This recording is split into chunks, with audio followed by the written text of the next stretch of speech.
मत्ती रचित सुसमाचार 17वां अध्याय। 6 दिन के बाद यीशु ने पतरस और याकूब और उसके भाई यूहन्ना को साथ लिया और उन्हें एकांत में किसी ऊंचे पहाड़ पर ले गया और उनके सामने उसका रूपांतर हुआ और उसका मुंह सूर्य की नाई चमका और उसका वस्त्र ज्योति की नाई उजला हो गया। और देखो, मूसा और एलिय्याह उसके साथ बातें करते हुए उन्हें दिखाई दिए। इस पर पतरस ने यीशु से कहा, हे प्रभु, हमारा यहाँ रहना अच्छा है।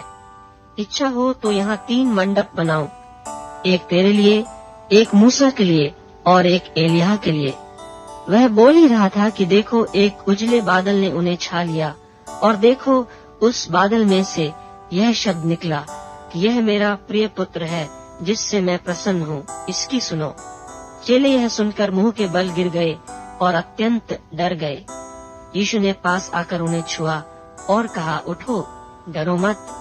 तब उन्होंने अपनी आंखें उठाकर यीशु को छोड़ और किसी को न देखा। जब वे पहाड़ से उतर रहे थे तब यीशु ने उन्हें यह आज्ञा दी कि जब तक मनुष्य का पुत्र मरे हुए में से न जी उठे तब तक जो कुछ तुमने देखा है किसी से न कहना।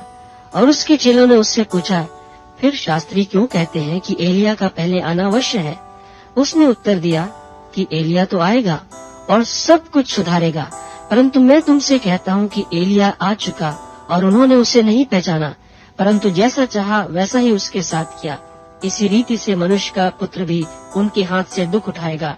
तब चेलों ने समझा कि उसने हमसे यूहन्ना बपतिस्मा देने वाले के विषय में कहा है। जब वे भीड़ के पास पहुँचे तो एक मनुष्य उसके पास आया और घुटने टेक कर कहने लगा, हे प्रभु, मेरे पुत्र पर दया कर, क्योंकि उसको मिर्गी आती है और वह बहुत दुख उठाता है और बार बार आग में और बार बार पानी में गिर पड़ता है। और मैं उसको तेरे चेलों के पास लाया था, पर वे उससे अच्छा नहीं कर सके। यीशु ने उत्तर दिया कि हे अल्प विश्वासियों और हठीले लोगों, मैं कब तक तुम्हारे साथ रहूंगा, कब तक तुम्हारी सहूंगा? उसे यहाँ मेरे पास लाओ। तब यीशु ने उसे घुड़का और दुष्टात्मा उसमें से निकला और लड़का उसी घड़ी अच्छा हो गया। तब चेलों ने एकांत में यीशु के पास आकर कहा, हम इसे क्यों नहीं निकाल सके? उसने उनसे कहा, अपने विश्वास की घटी के कारण, क्योंकि मैं तुमसे सच कहता हूँ, यदि तुम्हारा विश्वास राई के दाने के बराबर भी हो तो इस पहाड़ से कह सकोगे कि यहाँ से सरक कर वहाँ चला जा, तो वह चला जाएगा और कोई बात तुम्हारे लिए अनहोनी न होगी। जब वे गलील में थे तो यीशु ने उनसे कहा, मनुष्य का पुत्र मनुष्यों के हाथ में पकड़वाया जाएगा और वे उसे मार डालेंगे और वह तीसरे दिन जी उठेगा। इस पर वे बहुत उदास हुए। जब वे कफरनहूम में पहुँचे तो मंदिर के लिए कर लेने वालों ने पतरस के पास आकर पूछा कि क्या तुम्हारा गुरु मंदिर का कर नहीं देता? उसने कहा, हाँ, देता तो है। पर वह घर में आया तो यीशु ने उसके पूछने से पहले उससे कहा, हे शमौन, तू क्या समझता है? पृथ्वी के राजा महसूल या कर किन से लेते हैं, अपने पुत्रों से या परायों से?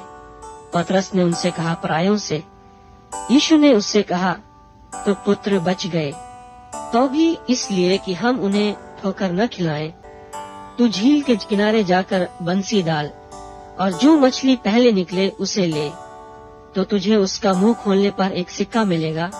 उसी को लेकर मेरे और अपने बदले उन्हें दे देना।